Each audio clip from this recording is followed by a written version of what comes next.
Replacing a DPF in the field.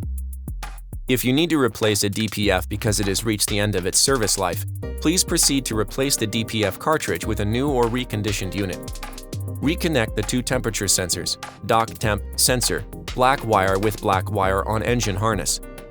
DPF temp sensor, yellow wire with yellow wire on engine harness. Reconnect the Delta P sensor hoses. At this point, you will need to perform a reset of the ECU with Kohler diagnostic tool. Proceed as follows.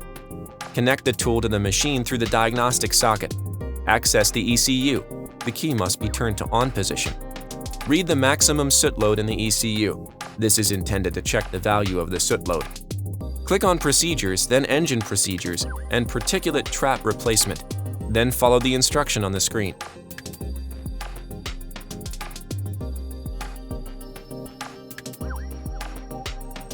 At the end of this operation, return to Parameters and read Maximum Soot Load. At this point, the parameter should be 0.